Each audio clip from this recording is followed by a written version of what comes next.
Good morning, students. I am your SST teacher. Today, we will discuss the chapter India and the United Nations through this video.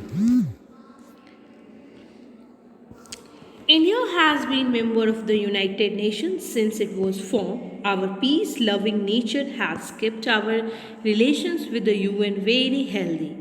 India has full faith in the ideals of the UN. It is actively participates in the activities of agencies like World Health Organizations, Food and Agricultural Organization. Mrs. Vijay Lakshmi Pandit was the first woman president of General Assembly of India of the United Nations.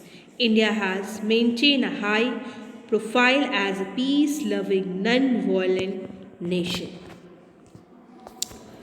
Other contributions of India to UN. India has supported the UN with money and manpower. India has shared its expertise with the other UN countries by sending officials to help in UN work. Peacekeeping force of the UN has many Indian soldiers.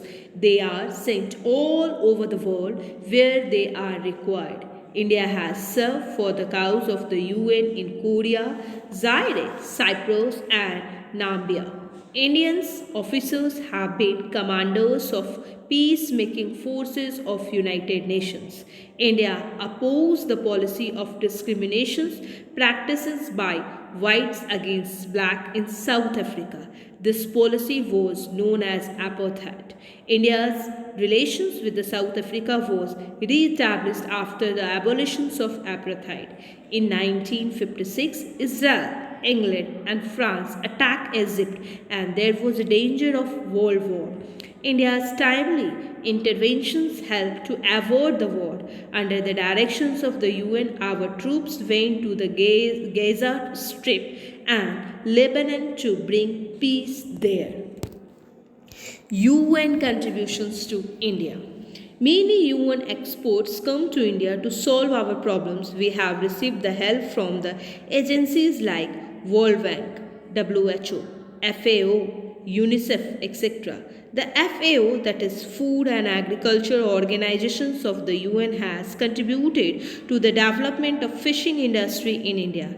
Fishermen have been given the instructions in the modern method of the maintaining fisheries. Many fisheries have been set up with its help. It has helped in improving the farming methods, new seeds, fertilizers, and insecticides have been developed. Through the cooperations with the Indian scientists, WHO has helped in the training nurses and health officers to be stationed in the backward areas of the country. Diseases like cholera, malaria and smallpox have been eradicated due to the efforts of WHO. The UNICEF was contributed by funding the Anu Gandhi program.